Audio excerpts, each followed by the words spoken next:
할렐루야. 우리 주님을 사랑하시면 아멘 하시겠습니다. 우리 주님을 뜨겁게 사랑하시면 뜨겁게 아멘 하시겠습니다. 우리 성가대가 굉장히 어려운 찬송인데 우리 임마누엘 성가대가 수준이 엄청 올랐습니다. 왜냐하면 똑같은 찬양이라도 어떻게 찬양하느냐 듣는 사람들의 마음, 물론 하나님께서 들으시지만 마음에 따라 다른데 제가 들어보니까 그 찬양이 정말 은혜가 충만하고 화음도 잘 되시고 기도를 많이 하시고 하나님께서 우리를 사랑하셔서 독생자 예수 그리스도를 보내주신 이 사랑을 하나님께 영광 돌린 줄로 믿습니다. 우리 격려의 박수 한번 하시죠. 금요 철예배 때마다 이렇게 또 귀한 찬양으로 하나님께 영광을 돌리는 것이 얼마나 감사합니까? 하나님께서 우리와 함께 하시는 것을 믿으십니까? 우리 자기서 한번 축복하십시오. 오늘 당신에게 기적이 일어납니다. 당신은 복을 받은 사람입니다. 당신에게 좋은 일이 일어납니다. 당신은 잘 될 수밖에 없습니다. 예수님의 이름으로 잘 될지어다. 나에게도 좋은 일이 일어납니다. 나는 잘 될 수밖에 없습니다. 예수 이름으로 잘 될지어다. 우리에게도 날마다 기적이 일어납니다. 날마다 부흥의 역사가 나타납니다. 날마다 치료 역사가 나타납니다. 날마다 좋은 일이 일어납니다. 믿으십니까? 여러분 혹시 예배에 참석하시면서 자리에 앉으시면 누가 보입니까? 자리에 딱 앉으시면 처음에 오셔서 자리에 앉으시면 뭐가 보입니까? 뭐가 보인다고요? 십자가. 십자가 말고 또 뭐가 보입니까? 목사님, 잘생긴 목사님.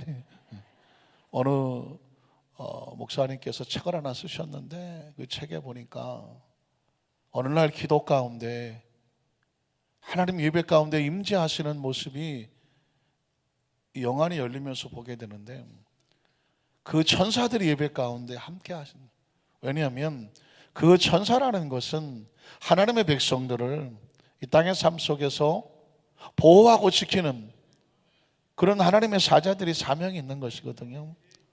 기쁨의 소식도 가져다 주기도 하지만 다니엘처럼 작정하여 기도할 때 가말리엘 천사가 응답을 가지고 오기도 하고 그 자기 백성을 지키실 때 하나님의 천사들이 함께하는 거죠. 특히 예배 가운데 예배 드리러 오는 성도들은 그 천사들이 소중히 안고 있더라.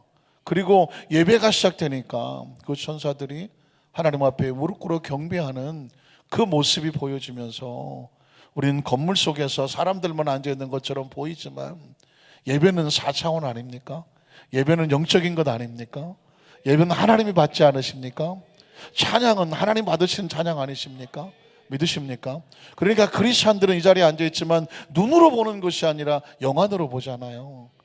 자리에 앉은 모습을 하나님이 우리를 보시고 천사들이 보고 있으며 우리 하나님께 예배 드리려고 할 때 부족하고 모질하고 연약하지만 하나님 앞에 예배 드린다고 할 때 가장 소중한 모습으로 가장 사랑스러운 모습으로 하나님은 자기 백성을 보고 계시는 것입니다. 믿으십니까? 오늘 그래서 우리가 예배를 드릴 때 그냥 오늘 누구 나왔네 안 나왔네, 오늘 성가대 열심히 했네, 오늘 목사님 열심히 기도하시고 설교하시네, 이런 어떤 눈에 보이는 것으로 판단하면 이건 3차원의 사람의 모임이죠. 우리 안산교회 성도들은 4차원으로 살잖아요. 4차원이 뭐냐? 하나님의 차원으로 살잖아요. 하나님 앞에 예배드려 나왔습니다. 믿으십니까? 그래서 오늘 자리에 나왔을 때 하나님은 우리의 눈을 보고 계시는 것이죠. 그 눈이 누구를 향하고 있는지. 예배는 하나님과 눈을 맞추는 것입니다. 한번 따라 하실까요? 예배는 하나님과 무엇을 맞추는 거라고요? 눈을 맞추는 거죠. 예전에 어느 가수가 그런 노래 했죠. 사랑은 아무나 안 하게. 사랑 아무나 돼야 안 돼요? 안 돼요. 뭐가 맞아야 돼요? 눈이 맞아야 돼요. 눈 맞아야 되는 거예요. 예배 시간에 하나님하고 눈이 안 맞는데 어떻게 은혜가 돼요? 그래서 어떻게든지 눈을 초롱초롱 떠서 오늘 말씀을 선포하는 저와 눈이 맞아야 돼. 그리고 제가 보기에 조금 거시기 하면 십자가라도 바라보시면서 눈을 하늘에 두셔야 돼. 하늘에. 핸드폰에 두시면 안 돼요. 이것저것 뭐 볼 거 없나, 다른 데 두시면 안 되고 우리의 눈은 어디에 둔다? 하늘에 둔다. 혹시 여러분 이런 찬양을 기억하십니까? 갈보리 십자가의 주님을 바라보는 거예요. 바라보는 거예요. 히브리식 표현은 그렇습니다. 내가 산을 향하여 무엇을 들어요? 눈을 들어요. 눈은 초점이 있어야 돼요. 하늘에 두는 것이거든요. 갈보리 십자가의 주님을 바라볼 때 그때 비로소 하나님의 크신 사랑이 뭉클거리고 다가오는 것이거든요. 오늘 말씀을 듣기 전에 하나님, 나는 항상 갈보리 십자가의 주님을 바라봅니다. 거기에 눈을 맞춥니다. 그리고 그 사랑으로 늘 감격합니다. 우리 함께 찬양하고 기도하도록 하겠습니다.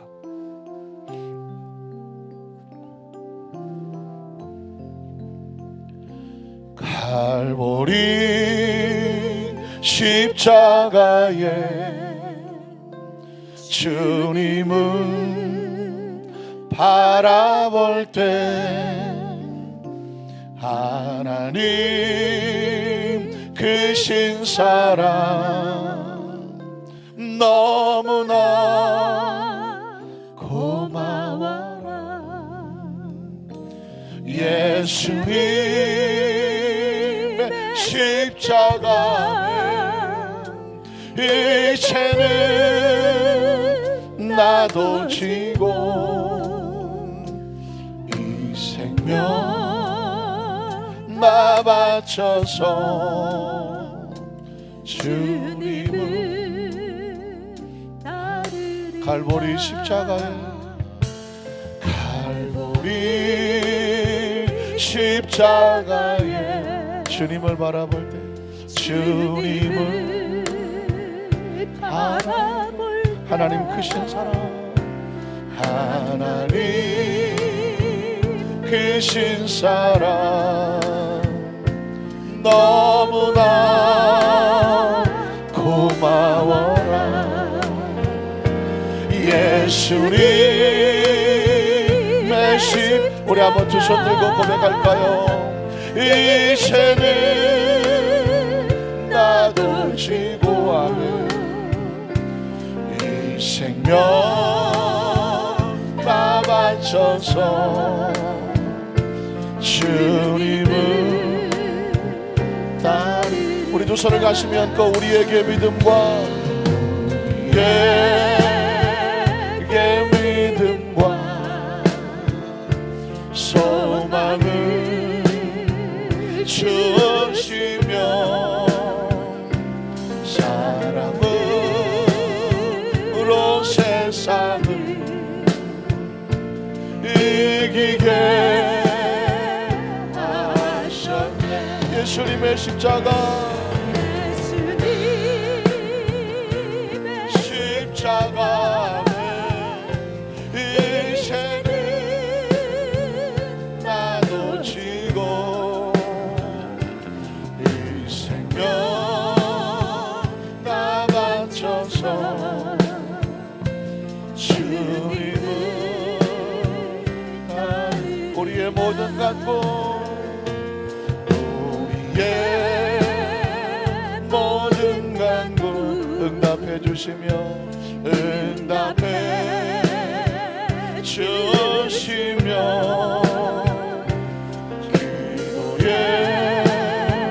은혜로서 충만케 우리 한번 두 손 높이 들고 예수님의 십자가 이제는 나도 지고 이 생명 나 바쳐서 주님을 따르리라. 두 손을 가슴에 그 잠시 묵상으로 기도합니다. 똑같은 말씀이 선포돼도 은혜 받는 사람들은 각자가 다릅니다. 왜 그럴까요? 말씀을 사모하는 것만큼, 말씀에 내 마음을 맞추는 것만큼, 말씀이 갈급한 것만큼 하나님의 사랑과 은혜와 그 뜻을 알고 싶어하는 심령이 딱 간절한 만큼 똑같은 비가 떨어져도 갈급한 곳에는 단비가 되고 기대하지 않는 곳에는 귀찮은 비가 되고 맙니다. 하나님, 오늘 말씀이 선포될 때에 이 말씀이 우리의 운명과 팔자를 바꿔놓는 하나님의 강력한 은혜와 은총이 우리 모두에게 임하게 하여 주시옵소서. 한 가지 하나님의 은혜로 채워주시옵소서. 시간 주여 삼창하고 우리 말씀 듣기 전에 통성을 한번 기도합니다. 주여, 주여, 주여. 하나님 아버지 감사합니다. 하나님 감사합니다. 하나님, 오늘 이 시간에 다른 어떤 일을 제쳐놓고 오직 하나님의 말씀에 귀를 기울이고 말씀을 가슴에 새기며 말씀을 붙잡고 이 막막한 우주에서, 이 팽팽 돌아가는 지구에서 100년 안짝의 시간과 공간을 살아가면서 어떻게 살아야 합니까? 무엇을 가슴에 품고 살아야 합니까? 예수를 믿고 하나님의 자녀가 되었는데 그 십자가는 어떻게 지는 것입니까? 내 안에 예수님 어떻게 빛이 됩니까? 어떻게 소금이 됩니까? 주님, 이 밤에 나와 있는 하나님의 백성들의 마음을 하나님의 마음으로 채워주시고 하나님의 심령으로 채우셔서 이제는 주님의 십자가 나누시고 이 생명을 다하여서 주님을 따라가겠다는 우리 안산교회 성도들의 간절한 간구, 이 기도가 하늘에 닿게 하여 주시옵시고 우리 성도들의 삶 가운데 그 신앙의 고백이 사명이 되고 삶이 되게 하여 주시옵소서. 예수님의 십자가, 예수님의 십자가, 이제는 나도 지고 이 생명 나 바쳐서 주님을, 예수님의 십자가, 예수님의 십자가, 이제는 나도 지고 이 생명 다 바쳐서 주님을 따르리라. 하나님을 뜨겁게 사랑하고 어떻게 해서든지 하나님의 나라에 축복의 통로가 되고 사명자가 되고 그리스도의 제자가 되고 그리스도를 닮아가는 크리스찬이 되어지고 세상에서 나와 있는 거룩한 교회가 되고 거룩한 하나님 자녀들의 그 삶을 살아가기 위해서 오늘 이 밤에 하나님의 전에 나왔습니다. 아주 특별한, 아주 소중한 하나님 백성들입니다. 하나님의 용사들입니다. 강력한 말씀으로 무장을 시켜주시고 성령으로 옷 입혀주시옵시고 생명으로 치료하여 주시옵시고 하나님의 영권과 물권으로 채워주셔서 하나님께서 필요하신 곳에 마음껏 들어 사용하시는 하늘나라의 용사들, 일꾼들, 전사들, 사명자들, 축복의 통로들, 이 시간 하나님 말씀 가운데 아름답게 채우시는 역사가 있게 도와 주시옵소서. 예수님 이름으로 간절히 축복하고 기도드리옵나이다. 아멘. 자, 혹시 한 번 더 축복하실까요? 오늘 당신에게 기적이 일어납니다. 믿으십니까? 할렐루야. 기도하기 전엔 절망이에요. 기도하기 전엔 뭐든지 좀 꿉꿉하기도 하고 기도하기 전엔 이 생각 저 생각 잡생각도 많아요. 그런데 기도하고 나면 은혜가 임합니다. 기도하고 나면 깨끗해지고요, 맑아지고요. 여러분은 잘 모르시지만 저는 여러분을 보니까 엄청 이뻐졌습니다. 은혜를 받으면 얼굴도 빛이 나고 그리고 편안해지고 안 봤던 화장도 받고 드라이를 해도 그냥 번쩍번쩍 드라이가 잘 되고. 왜냐하면 그 마음에 하나님 주신 기쁨이 있기 때문에 그래요. 한번 따라 하실까요? 사울과 스데반, 사울과 스데반, 이런 제목으로 말씀의 은혜를 나누기를 원합니다. 우리가 쓰는 말 가운데 동전의 양면과 같다라는 말을 혹시 써보신 적 있으십니까? 동전의 양면, 무슨 뜻일까요? 동전의 앞면과 뒷면은 절대로 서로 만나지 않습니다. 서로 다르죠. 그런데 함께 붙어 있어요. 그래서 이 앞면과 뒷면, 이 동전의 양면과 같이 뗄래야 뗄 수가 없는, 어쩔 수 없이 같이 가는, 그러나 내용은 다른 그런 경우를 만날 때 동전의 양면과 같다라는 표현을 씁니다. 우리의 삶 가운데 그런 도구들이 있죠. 예를 들면 칼 같은 것입니다. 칼은 굉장히 유용하죠. 주방에서 칼이 없으면 요리하거나 어떤 데 굉장히 불편합니다. 그럼에도 불구하고 칼은 항상 유용하지는 않아요. 뭐가 다릅니까? 잘못 취급하면 위험해집니다. 그러니까 이 칼이라고 하는 것은 항상 동전의 양면과 같아요. 아주 유용하지만 아주 위험한 것입니다. 그 전에 제가 오래전이지만 어떤 성도님이 발을 다쳤어요. 발을. 어떻게 발을 다쳤냐 그랬더니 그 주방에서 이렇게 설거지를 하든 요리를 하든 주방에서 일을 하다가 칼을 옆에다 이렇게 걸쳐놨는데 막 하다 보니까 그걸 건드린 거예요. 툭 쳤어요. 칼이 떨어져서 발등을 찍었다네. 지금 생각하도 막 저도 소름이 끼치더라고요. 칼이 거꾸로 떨어져서 이 발등이 제대로 찍혔으면 큰일 났습니다. 근데 이게 어설프 쳐나가면서 발에다 상처를 냈어요. 그것도 꽤 큰 상처가 났습니다. 여러분, 우린 상상만 해도 얼마나 끔찍합니까? 칼이 거꾸로 떨어져서 발에 떨어져 봐요. 큰일 나죠. 그래서 칼은 절대로 함부로 취급하지 아니하고 항상 조심스럽게 안전하게 합니다. 왜냐하면 아주 유용하지만 위험하기 때문에 그렇죠. 불은 어떻습니까? 불도 인류가 불을 다루지 못했으면 절대로 만물의 영장이 되지 못했습니다. 그 불이 아주 소중한, 지혜롭게 활용하기 때문에 문명을 만들어내는 것이거든요. 그러나 지금도 불 때문에 죽는 사람이 얼마나 많은지 모릅니다. 얼마 전에도 수락산인가요? 산불이 나고, 강원도 고성도 산불이 나고, 또 LA 같은 경우에도 불이 나면 엄청난 지역에 그냥 재산 피해를 나게 됩니다. 그런 걸 통해서 볼 때 불은 없으면 못 사는 것인데 잘못 건드리면 생명과 재산이 날아가는 것입니다. 이런 것을 뭐라고 말하냐면 동전의 양면과 같다고 말하는 것입니다. 우리의 신앙생활 속에요, 칼보다 불보다 더 유용하지만 위험한 것이 있습니다. 그것이 뭐냐면 율법이라는 것입니다. 계명과 율법이라는 것입니다. 계명과 율법은 우리가 평생 신앙생활하면서 하나님이 주신 것이기 때문에 이건 놓쳐서는 절대로 안 되는 거예요.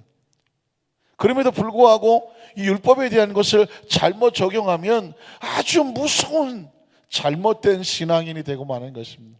우리는 첫 번째로 율법의 신앙에 대해서 한번 생각해 보기를 원합니다. 율법의 신앙 또는 율법적인 신앙, 율법과 신앙 다 같은 말인데요. 율법적인 신앙의 모습이 어떤 거냐면 먼저 율법에 대해서 알아야 되겠죠. 율법을 제가 아까 계명이라고 말씀했습니다. 자, 가장 대표적인 율법은 십계명입니다. 물론 613가지의 구약에 여러 가지 율법이 있다고 말하지만 아주 쉽게 10가지 제명, 10계명을 갖다가 율법의 대표적으로 볼 수 있습니다. 질문합니다. 이 십계명을 하나님께서 우리에게 주실 때, 또 이스라엘 백성에게 주실 때 어떤 마음으로 주셨을까요? 너희 놈들 십계명하고 내가 줄 테니까 이거 어기기만 하면 내가 아주 다 죽여버릴 거야. 심판의 도구로 줬을까요? 너희는 구별된 하나님의 백성들이니까 삶의 원칙과 계명이 있어야 되지 않겠느냐? 이 계명 붙잡고 이렇게 살아. 그래야 세상에서 너희가 거룩하고 성결하며 하나님과의 관계를 지키며 자녀답게 살 수 있어. 사랑으로 주셨을까요? 사랑으로 주신 거예요. 하나님께서 이스라엘 백성들을 이렇게 살라고 계명을 주신 것입니다. 그리고 그 계명은 누구에게 주신 것입니까? 다른 사람을 그거 보고 비교하라고 준 것입니까? 나 자신을 위해서 주신 걸까요? 계명은 거울과 같아서 십계명은 하나님의 사랑으로 주신 것이고 그 십계명은 누구 보라고 주신 거예요? 나 보라고 주신 거예요. 한번 따라 하실까요? 계명은 거울이다. 하나님께서 우리에게 거울을 주시는데 누구 보라고 주는 거냐면 너 자신을 잘 보고 잘 단장하라고 주는 것이 율법입니다. 그리고 그 거울 가지고 다른 사람을 판단해라, 판단하지 마라. 그 거울은 다른 사람을 판단하라고 주는 것이 아닙니다. 십계명은 저 사람 이런 계명 어겼네, 십계명을 통해 저 사람 판단하라고 준 것이 아니에요. 혹시 또 계명을 어긴 사람을 보면 아유 저 더러운 것들, 하나님 난 전 더럽지 않게 해주셔서 나는 감사합니다, 너는 죄인이고 나는 의인이다 하고 다른 사람을 갖다가 비판하고 정죄하고 차별하라고 준 것이 아니라는 것입니다. 사실 계명은, 사실 이 땅에서 계명 지킬 사람이 누가 있어요? 계명을 보면서 뭘 느끼냐면 아이고 나도 죄인이고 당신도 죄인이에요.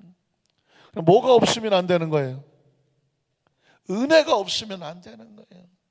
우리 옆에 분 한번 쳐다보세요. 이분이 의인으로 보입니까? 죄인으로 보입니까? 의인으로 보인다. 예. 죄인으로 보인다. 이런 죄인도 죄인이 없다. 어째 이런 죄인이 옆에 앉았냐 하고 죄인으로 보입니까? 사실상 의인이 아니라 우리 예수 안에서 의인이 됐으니까 다 의인으로 보시지만 솔직히 까놓고 보면 세상에 이런 죄인이 어디 있습니까? 나도 죄인이고 당신도 죄인이에요. 옆에 분 한번 축복하세요. 나도 죄인이고 당신도 죄인이는. 조금 기분 나쁘신 분 계시죠? 내가 왜 죄인이야? 내가 너보다 낫지? 혹시 그러십니까? 여러분, 율법적인 신앙이라는 것은 말 하나님께서 이렇게 주신 거예요. 그런데 제가 아까 말씀드렸습니다. 이렇게 신앙을 붙잡고 살면 아주 유용한 게 율법입니다. 십계명입니다. 문제는 뭐냐면 이 계명을 가지고 잘못 사용하면 아주 무서운 존재가 됩니다. 하나님이 십계명을 주셨는데, 사랑으로 주셨는데 그걸 심판으로 받아들여서 하나님을 대해서 늘 두려워하고 하나님 대해서 원망하고 이런 계명을 주셔갖고 우리를 이렇게 못 살게 하십니까?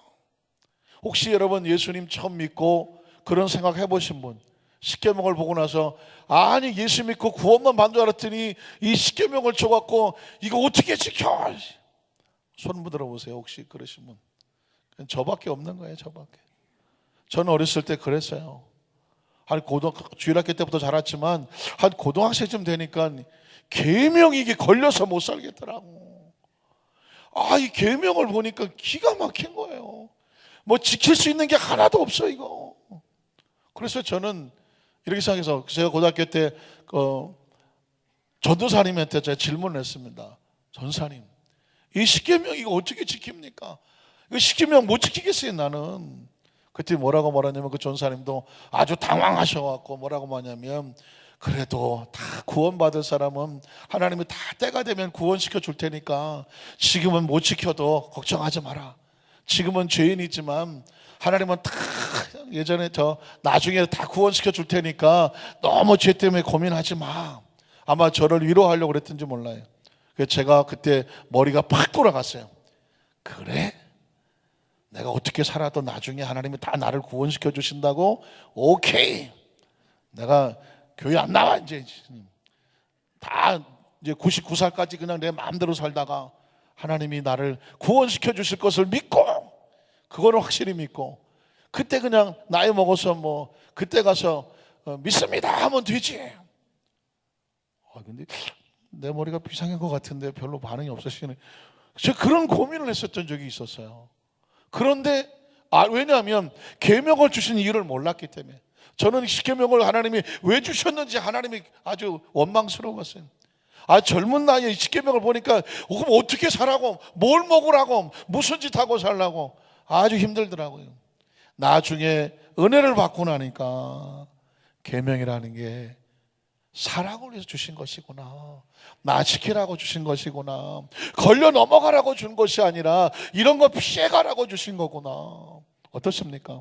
계명은 그렇게 접근을 해야 되는 것입니다. 그리고 이 율법 신앙이 잘못되는 게 뭐냐면 나를 보라고 준 것인데 그 계명을 가지고 뭘 하냐면 다른 사람을 비판합니다. 아이고 하나님, 저 집사가 7계명을 어겼습니다. 아유, 저 집사가 6계명을 어겼습니다. 아유, 저 주일날 안 나왔습니다. 4계명을 어겼습니다. 부모도 안 돌봅니다. 5계명 어겼습니다. 이러면서 다른 사람의 모든 잘못을 아주 칼날같이 비판하는 거예요. 왜? 뭐에 의해서? 계명에 의해서. 그러니까 떳떳하지 뭐. 왜? 하나님이 주신 계명을 어긴 것들 다 못 쓸 것들이라고, 죄인이라고. 그러면서 뭐라고 말하냐면, 주여, 나는 계명을 잘 지키나이다. 저 계명을 안 지키는 것들하고 상종을 안 하겠나이다. 그래서 본척도 안 해. 여러분 어떠십니까? 우리 신앙생활 하다가 정말 조심스러운 것은 뭐냐면, 처음 예수 믿은 사람은 그런 걸 잘 몰라요. 그런데 신앙생활을 오래 하시다가 보면 어떤 일이 생기냐면, 습관적으로 신앙생활이 잘 정돈이 되잖아요. 그러면 신앙생활 잘 못하는 사람들이 있어. 어쩌다가 주일을 빼먹는 사람도 있고, 봉사도 안 하고 그냥 그런 사람도 있고, 어떻게든지 보니까 신앙생활이 영 마음에 안 들어. 근데 그러면 어떻게 되냐면, 그냥 놔두고 싶지가 않아요. 쫓아가서 그냥 따지고 싶고 막 가르쳐주고 싶고 그냥 뭐라고 막 그냥 쏴주고 싶은 마음이 생겨요. 왜 그따위로 신앙생활 하냐고 막 하고 싶다고요. 근데 여러분 어떻습니까? 이제 막 태어난 아이가 어른처럼 행동할 수 있나요? 그렇게 행동하지 못합니다. 기다려주고, 잘 격려해주고, 손잡아주고, 이렇게 세워주고, 먼저 믿은 사람은 뭐 하라고? 나중 믿은 사람을 잘 돌보아주고, 케어라고 하죠. 케어죠. 지켜주고 세워줄 수 있는 그 책임과 의무가 있는 거예요. 그래서 여러분, 율법적인 신앙이 무서워진 건 뭐냐면, 그 계명으로 나 자신을 점검해야 되는데, 그 거울로 다른 사람에게 저건 저렇고 저건 저렇고 손가락질하기 시작하면 아주 무서운 율법적인 신앙이 되는 것입니다. 또 그러다가 보니까 뭐가 돼요? 나는 의롭고 저 사람은 어떻게 보여요? 죄인으로 보이지. 판단하기 시작을 합니다. 차별하기 시작합니다. 바리새인 같은 기도를 하게 되죠. 하나님, 난 저런 것들하고 같이 예배 못 드려요. 나는요, 좀 깨끗하고 의로운 사람들하고 예배 드리게 주시옵소서. 아멘 안 하세요? 아멘 나올 줄 알고 깜짝 놀랐는데, 그런 신앙으로 되면서 그게 어떻게 보면은 굉장히 정의로워 보이잖아요. 하나님, 왜 나를 이런 죄인들 틈에 나를 두시나이까? 왜 나를 시험하시나이까? 어떻습니까? 의로워지기를 원합니다. 난 죄인들하고 같이 있기 싫어요. 여러분, 어떻게 보면 굉장히 중요한, 또 소중한 기도처럼 보일지 모르지만, 예수님이 책망하셨던 바리새인들도 그렇게 기도했습니다. 하나님, 난 저 성전 뒤에서 아주 천대받고 하는 세리나 창녀나 이런 것들하고 같이 예배 드리는 건 싫어요. 나는 일주일에 몇 번씩 금식하고, 나는 뭐 11조도 잘 드리고, 나는 기도도 많이 하고 성경도 많이 알고, 그래서 나는 하나님 앞에 이렇게 떳떳하게 예배를 드립니다. 감사합니다. 이런 신앙의 모습이 하나님 보시기에는 아니었다는 것입니다. 그리고 이런 율법적인 신앙을 갖게 되면 어떤 일이 하게 되면, 은혜를 얘기하는 사람이 싫어요. 왜? 나는 이렇고 저건 죄인인데 왜 저 죄인이 구원을 받는다고 말해요? 저 죄인에게도 희망이 있다고 말해요. 저 죄인을 주님이 사랑한다고 말해. 싫어. 왜? 나같이 이렇게 사는 사람, 나를 주님이 사랑하셔야지. 저 세리, 창녀, 또 뭐 있어 같은 거니, 저 거지 그냥 저런 것도, 저 사마리아 이제 이방인들, 저런 것들을 왜 주님이 사랑하셔? 난 주님, 그런 주님 싫어요. 그래서 은혜를 얘기하는 사람을, 율법으로 사는 사람은 어떻게 하느냐? 싫어해요. 공격해요. 이게 여러분, 신앙생활 하면서 안타깝지만 우리 교회 안에서 알게 모르게 섞여 있는 신앙의 모습입니다. 십계명은 우리를 잘 지키면 거룩하게 하는 아름다운 거울이지만, 그 십계명을 가지고 다른 사람을 판단하고 정죄하고 손가락질하고, 난 안 그래, 저 사람은 죄인이야라고 그렇게 분리하기 시작하면 아주 무서운 신앙입니다. 이 신앙인이 과연 천국을 갈까요? 아주 조심스럽지만 이 신앙인은 천국을 갈지 안 갈지 저는 모르겠습니다. 제가 오늘 여러분에게 처음 기도할 때 이런 기도를 했습니다. 하나님, 오늘의 말씀이 우리 사랑하는 안수교회 모든 성도들의 삶 가운데 운명과 팔자를 바꿔놓는 그런 축복의 말씀이 되게 하여 주시옵소서. 여러분 어떻게 들으실지 몰라요. 누가 병이 낫고 누가 기도 응답을 받았고 하나님 이런 역사가 나타났고 이런 설교를 하면 그런 설교 여러분 많이 익숙하셔서 그런 설교가 너무 귀해서 그런 설교에만 더 관심이 있을지 모르겠지만 전 여러분에게 말씀합니다. 오늘 제가 말씀드린 이 설교가 이 하나님의 말씀이 여러분의 가슴 속에 정확하게 새겨져 있지 아니하면 평생을 신앙생활을 하고 성령 충만하고 전도 많이 하고 기도 많이 하고 봉사 많이 했으나 가장 기본적인 하나님께서 원하시고 주님이 원하신, 아니 주님이 땅에 오셔서 우리에게 십자가를 통하여서 가르쳐 주신 그 사랑의 도리를 모르면, 은혜를 모르면 신앙의 엑기스가 없는, 중심이 없는 가슴 아픈 신앙인이 될 수가 있다는 사실을 꼭 기억하셔서 오늘 말씀을 여러분의 평생의 가슴속에 품고 사셔야 돼요. 율법은 필요하나 율법적인 신앙이 되는 것은 아주 위험하다. 그리고 그것은 누가 나를 가르쳐줘서 하는 것이 아니라 나도 모르게 내 의가 쌓이게 되면 난 거룩해 보이는데 저건 안 거룩해 보여. 어느 날부터 사람이 판단이 되기 시작하고 사람이 차별이 되기 시작하고 사람이 싫어지기 시작하고 손가락질하기 시작하고 비판하기 시작하고 정죄하기 시작하고 이런 신앙의 모습이 되면 아주 무서운 병에 걸린 거예요. 무서운 병에 걸린 거예요. 이 신앙은 이 병은 빨리 복음으로 들어와야 되고 은혜로 들어오지 아니하면 자신도 모르는 사이에 아주 무서운 율법적인 신앙이 된다는 것입니다. 그러면 은혜의 신앙은 뭘까요? 은혜의 신앙은 제가 아까 말씀을 드렸습니다. 계명을 어떻게 받아들이느냐? 하나님이 사랑과 은혜로 주신 것이다. 십계명을 어떻게 접근하냐면 십계명이 가장 큰 계명이 뭐냐고 니고데모가 예수님에게 물었습니다. 그때 예수님께서 두 가지로 줄였죠. 하나님을 사랑하고 내 이웃을 내 몸처럼 사랑해. 십계명은 다른 사람 판단하라고 준 거 아니야. 그 십계명을 통해서 주신 하나님이 뭐냐면 전심을 다해서 하나님을 사랑하라고, 그리고 내 이웃을 사랑하라고. 계명의 정신은 사랑이에요. 그러니까 여러분 굉장히 중요합니다. 율법을 주신 분도 사랑이고 율법을 받은 사람도 뭐 해야 돼요? 사랑해야 돼. 크리스찬의 신앙에 사랑이 없으면, 제가 아까 말씀드렸죠, 아무리 성령 충만하고 아무리 성경을 많이 읽고 아무리 봉사를 많이 하고 아무리 뭐를 아무리 많이 해도 근본적인 이 계명을 주신 하나님의 사랑이 없으면, 이 사랑에 대한 확실한 것이 마음에 자리 잡지 아니하면 신앙은 껍데기가 될 수가 있어요. 계명을 주신 하나님의 마음은 사랑이에요. 그 계명을 통해서 하나님을 전심으로 사랑하고 내 이웃을 전심으로 사랑해. 그러면 너는 하나님의 사람이야. 믿으십니까? 그러면 또 우리가 이렇게 말하잖아요. 주님, 우리가 계명을 지킬 수 있는 능력이 없어요. 계명을 지킬 수 있는 능력이 없어요. 그러니 어떻게 해요? 하나님께서 우리를 용서해 주셨으니 너희가 이제 누구든지 용서하고 살면 돼요. 믿으십니까? 계명은 사랑이고 계명은 용서해요. 주님이 우리를 값없이 용서해 줬잖아요. 확실합니까? 값없이 용서해 줬기 때문에 내가 지금 이 땅의 삶을 살아가면서 만나지는 모든 불편하고 힘들고 마음에 안 들고 뭐 속상하고 상처 주고 부딪히는 관계를 뭘로 해결해야 되냐면 주님이 나를 용서했어. 나도 그를 기꺼이 뭐 한다? 용서한다. 제가 아주 충격적으로 얘기할게요. 천국은 사랑으로 갑니다. 천국은 용서로 갑니다.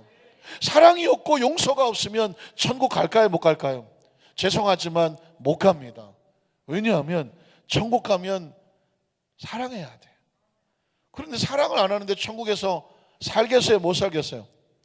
사랑이 안 되면 천국은 지옥이에요. 왜냐하면 천국은 사랑만 하는 곳이에요. 미워를 할 수가 없는 곳이에요. 근데 미움을 가지고 천국을 가. 살겠어요? 못 살겠어요? 지가 못 살아. 지가 못 살아서 아유 하나님 나 천국에 못 있겠어요. 나 어디로 보내줘야 돼요? 지옥으로 가야 돼요. 왜? 거기는 미움만 해요. 사랑하는 사람은 지옥을 못 가. 왜냐하면 그 지옥에서 원하질 않아. 사랑하는 사람을 지옥에서 원하질 않아. 왜 그럴까요? 미우고 싸우고 다투고 맨날 원망 불평되는데, 아니 한 사람이 지옥에 와서 늘 감사하고 사랑하고 용서해. 그 지옥에 있는 사람들이 좋아하겠어요? 안 좋아하겠어요? 안 좋아해. 제발 가. 제발. 어디로 가? 천국으로 가. 제발 좀 가라고 막 밀어내. 왜 그럴까요? 속성이 달라요. 그러니까 용서도 마찬가지예요. 천국은 용서하는 곳이에요. 난 죽어도 용서 안 해. 이 사람은 천국 가면 살까요? 못 살까요? 못 살아. 다 용서하고 사는데 자기만 용서를 못하고 사니 힘들어. 어디가 편해요? 지옥이 편해. 지옥은 이빨 빡빡 까는 곳이니까. 죽어보자냐고요. 이빨을 빡빡 까는 곳인데 그 지옥에 가니까 이빨 갈면 어서 오라 그래. 어서. 여기가 훨씬 편하다고 그래요. 근데 거기서 용서를 해. 지옥에서 용서한 사람을 제일 꼴보기 싫어요. 어떻게 생겼으면 용서를 다 하고 사냐. 인상을 팍팍 써. 그러니까 여러분, 제가 조금 표현을 해서 그렇지만 예수님께서 이 땅에 오셔서 그 사랑과 용서를 말씀하신 이유가 있습니다. 그 10계명을 이스라엘 백성에 주셨을 때에 너 자신을 살펴보고 다른 사람이 혹시 계명을 어기거든 불쌍히 여겨주고 긍휼히 여겨주고 넘어지던 이렇게 세워주고 이렇게 저렇게 지적질하는 것이 아니라 그도 살리고 너도 살려. 같이 더불어 살아. 하나님은 같이 사는 걸 원해. 그래서 이스라엘 백성에게 그 계명을 주셨단 말이에요. 그랬더니 이스라엘 백성들이 계명을 가지고 한다는 짓거리가 우리만 하나님의 선택을 했으니까 이방인들은 개 같은 민족이고 주여 우리에게는 계명을 주셨으니 우리는 의롭습니다. 저것들은 계명을 모르니까 다 불의합니다. 우리만 잘났습니다. 이스라엘 백성이 그러고 살아요. 하나님께서 주는 계명을 주신 의도가 그런 의도가 아니에요. 오죽하면 하나님께서 위에 계시다가 밑으로 뛰어내려왔냐고 묻잖아요. 뛰어내려와서 하시는 말씀이 뭐냐면 이제까지 선지자들이 너에게 선포했던 말씀은 너희끼리 손가락질하고 비판하고 정죄하고 그렇게 살라고 계명 준 거 아니다. 사랑하고 용서하라고 준 거다. 계명을 통해서 봤잖아. 누가 의로울 수 있느냐? 누가 정직할 수 있느냐? 누구를 향해서 돌을 던질 수가 있느냐?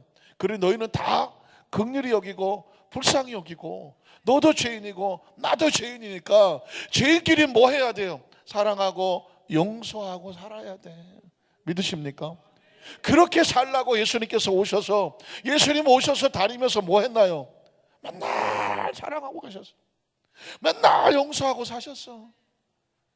그리고 그 세리들 보고 세리는 손가락질 당하는 사람, 장녀들, 사람 축에도 못 끼는 사람, 이방인들 예수님은 그런 사람만 찾아다녔어. 왜 그럴까요? 너도 희망이 있어. 너도 의로운 자가 될 수 있어. 너도 천국 백성 될 수 있어.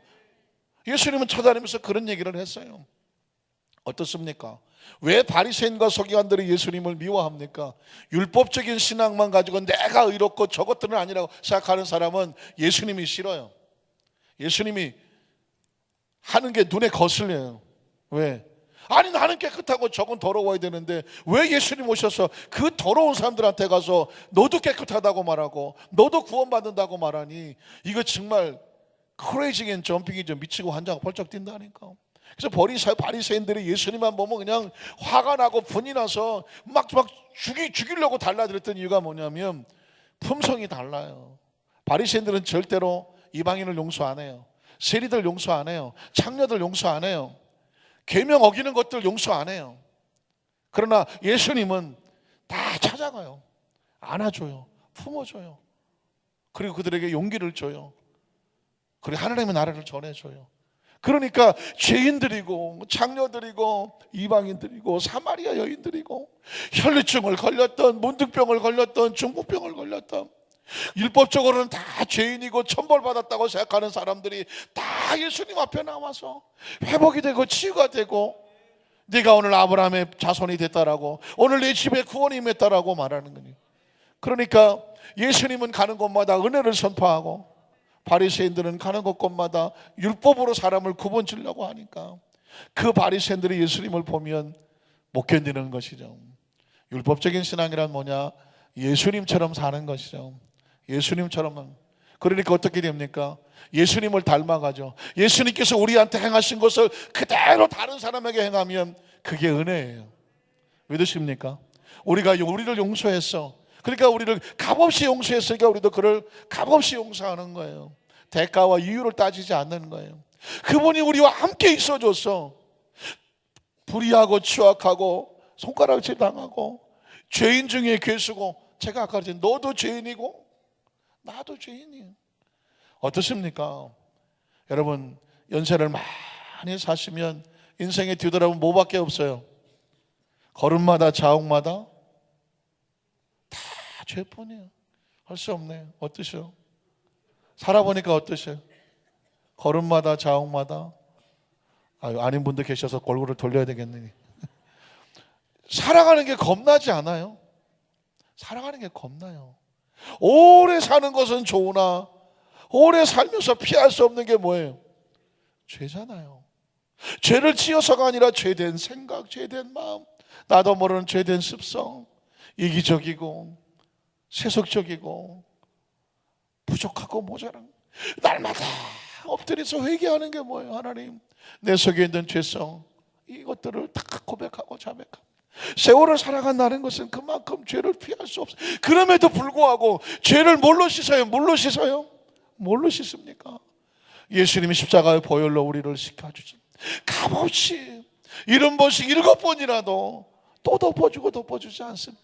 그러니까 이 은혜를 알면 우리 모든 인간관계 속에서 정말 쳐 죽이고 싶은 사람 왜 없겠어요? 있어요. 그러나 주님도 우리를 용서하셨으니까 기꺼이 사랑과 용서를 쏟아놓는 것이죠. 믿으십니까? 은혜란 그런 거예요. 값없이 용서해 주는 거예요. 값없이 손잡아 주는 거예요. 값없이 그 사람에게 용기를 주는 거예요. 값없이 그 사람 과거의 잘못 잊어버려 주는 거예요. 값없이 나에게 상처 준 거 털어주는 거예요. 그 사람이 나한테 뭘 용서를 빌고 사과를 하고 나한테서 잘못했다고 무릎 꿇고 빌어야 그래도 혹시 내가 해줄까 말까가 아니라 그냥 저 사람이 무슨 짓을 했는데 자기는 모르잖아요. 주여, 저를 용서해 주십시오. 나를 용서해 준 이 사랑으로 내가 받은 용서가 갚기 위해서는 그를 용서하기를 원합니다. 그 용서가 흘러나가야 그게 은혜가 되는 거예요. 사랑하는 성도 여러분, 그래서 여러분, 천국이라고 하는 것은 사랑과 용서로 가는 거예요. 물론 예수를 믿으면 하나님의 자녀가 되죠. 예수 믿어야 천국 가는데요, 예수 믿어야 천국 가죠. 그렇다면 믿는다면 그 믿음 속에 사랑이 나와야 돼요. 그 믿음 속에 용서가 나와야 돼요. 믿으십니까? 그리고 그 은혜 받은 것에 늘 감사하면서 그 은혜 받은 사람은 그 빛을 갚는 삶을 살죠. 우리가 왜 봉사합니까? 봉사를 해야 권사 준다는데요. 봉사를 해야 무슨 성경학교 나와야 안수입사 준다는데요. 여러분, 봉사를 하고 더 많은 성경 말씀을 알려고 하는 이유가 뭘까요? 주님의 은혜 어떻게든지 좀 갚으려고 하는 거예요. 주님 은혜 갚으려고 하는 거예요. 우리가 11조를 드리는데 11조 드려야 10분 준다면서요. 여러분, 그거는 그 사람의 신앙의 모습을 교회 안에서 그렇게 신앙의 모습을 어떻게 볼 수 있는 척도르게 할지 모르지만 진정한 예물은 감사로 드려지는 거죠. 어떠십니까?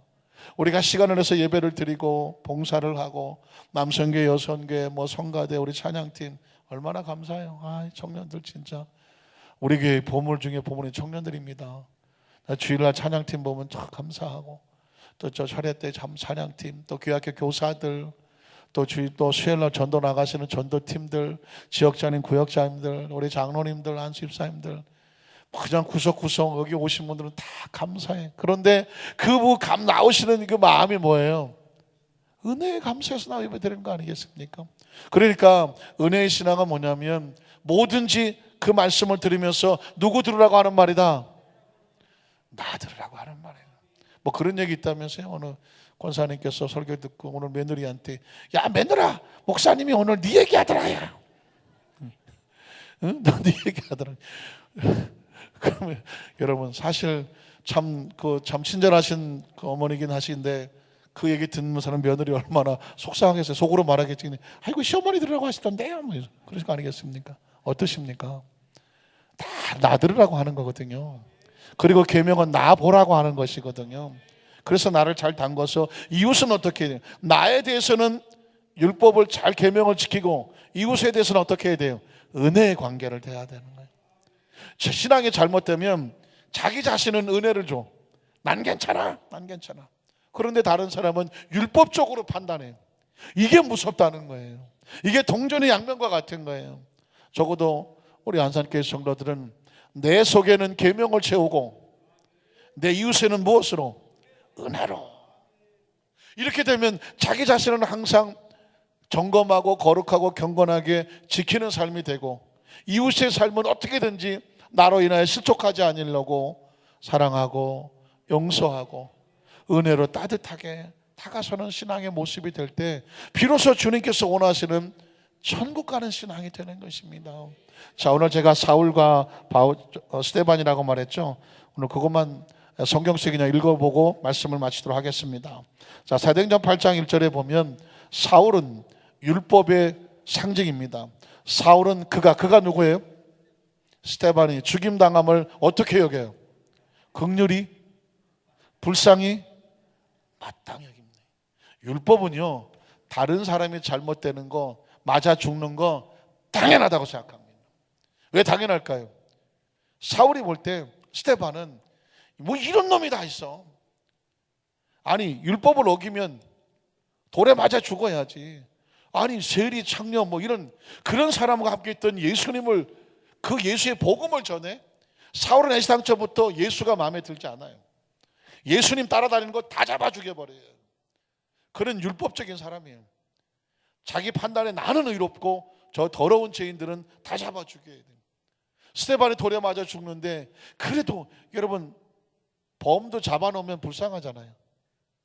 사람이 돌에 맞아 죽는데 그걸 빳빳이 쳐다보면서 이거 꽃이다, 저런 건 마땅히 맞아 죽어야 돼, 그렇게 여길 수 있는 심장은, 그걸 신앙이라고 한다면 얼마나 무섭습니까? 그게 무섭다는 거예요. 사울은 하나님을 경외하는 사람입니다. 가말리엘이라는 당시 최고의 학부를 나온 사람입니다. 로마의 시민권 가진 사람입니다. 바리새인 중에 바리새인이요, 히브리인 중에 히브리인이라고 똑똑한 사람입니다. 그런데 그 머릿속에 무서운 신앙이 있습니다. 스데반이 돌에 맞아 죽는데 마땅하다고 말을 합니다. 이게 무섭다는 것입니다. 어떻습니까? 그러나 스데반의 신앙은 어떻습니까? 사도행전 7장 55절로 56절을 보면 스데반의 신앙은 이렇습니다. 스데반의 성령이 충만하여 하늘을 우러러 주목하여, 지금 뭐 하고 있는데?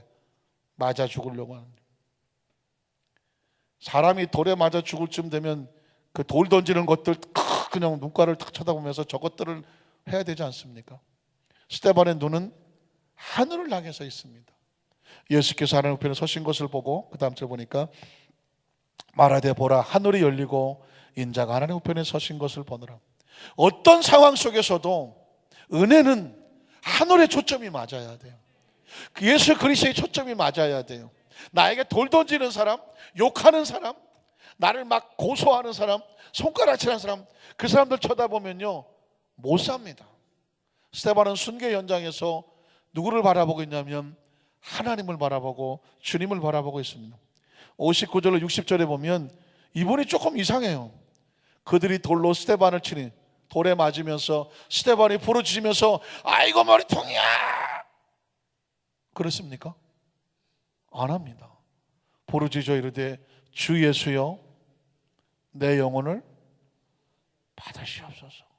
그리고 그 다음 절에 보면 뭐라고 말하냐면 무릎을 꿇고 크게 불러 이르되 주여 이 죄를 그들에게 돌리지 마. 이거 어디서 들어본 것 같지 않아요? 누가 그랬나요? 예수님이 십자가에 달리면서 아버지여 저들의 죄를 용서하여 주십시오. 저들이 무슨 짓을 하는지를 모릅니다. 율법으로 보면 저것들에게 번개를 내려주십시오, 이래야 되지 않겠습니까? 그런데 예수님은 끝까지 사랑과 용서와 은혜로 십자가에서 생명을 내려놓았습니다. 그런데 스데반이 똑같이 예수님을 따라갑니다. 왜 그랬을까요? 사랑과 용서와 은혜, 복음이 들어갔기 때문에 그래요. 예수님을 구주로 믿으시면 아멘 하시기 바랍니다. 예수를 구주로 믿는 건 사랑과 용서와 은혜예요. 이게 내 속에서 나오면 예수님을 믿는 거예요. 그런데 예수를 믿는데 교회에 나와 있는데 사랑과 용서와 은혜가 없어. 보복과 복수와 비판과 원망과 불편과 심판과 적개심이 남아있어. 네 속에 있어. 이건 복음이 아니라 율법이 들어가 있기 때문에 그런 거예요. 사랑하는 성도 여러분, 교회에 와서 앉아있다고 다 교인일까요? 교인이에요. 율법 교인이거나 은혜 교인이, 복음 교인이거나 그래요. 그러면 저와 여러분이 어떻게 할 거예요? 평생을 신앙생활하는 내 안에 분노와 적개심과 미움과 원한과 보복을 안고 살면 안타깝지만 단 하루가 편하겠습니까? 뭘 안고 살아야 돼요? 사랑과 용서와 은혜로 살아야 돼요. 그런 사람이요, 눈 보면 알아요. 사랑과 용서와 은혜가 있는 눈은 달라요. 분노와 보복과 복수와 원한과 적개심을 풀고 있는 사람은 눈이 빛이 달라요. 한번 쳐다보실래요? 좌우에 계신 분, 이 눈빛은 어떤 눈빛인가? 갑자기 은혜롭고 인자한 눈빛으로 한번 서로 쳐다보세요. 그리고 우리 어떻게 살아야 돼요? 그 눈빛으로 사셔야 돼요. 자, 사도행전 8장 2절에 보니까 은혜 받은 사람들은, 경건한 사람들은 어떤 사람인지 아십니까? 스데반이 그렇게 순교당하는 것을 보고 크게 뭐예요? 울어요. 사울은 어떻게 했는데? 마땅하다고 생각했어요. 저런 것들은 다 죽여버려야 돼요. 눈 하나 깜짝하지 않았어요. 이게 율법이에요. 그러나 성경식에 말하는 경건은 뭐냐면 사랑과 용서와 은혜를 알고 기꺼이 목숨을 내는 스데반을 위해서 눈물을 흘리는 사람은 경건한 사람이라고 말씀하고 있습니다. 말씀을 정리합니다.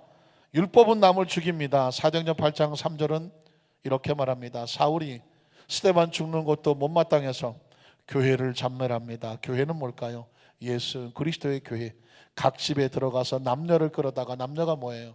예수 그리스도처럼 사랑과 용서와 은혜의 복음을 전하는 사람은 다 잡아다 오게 넣습니다. 왜?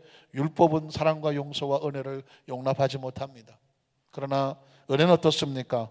사도행전 7장 60절을 보면 무릎을 꿇고 크게 불러 이르되 주여 이 죄를 그들에게 돌리지 마옵소서 하고 자더라 라고 말하고 있습니다. 은혜와 사랑과 용서는 보복과 복수하지 않습니다. 여러분은 지금 이 말씀을 그냥 저에게 그냥 듣잖아요.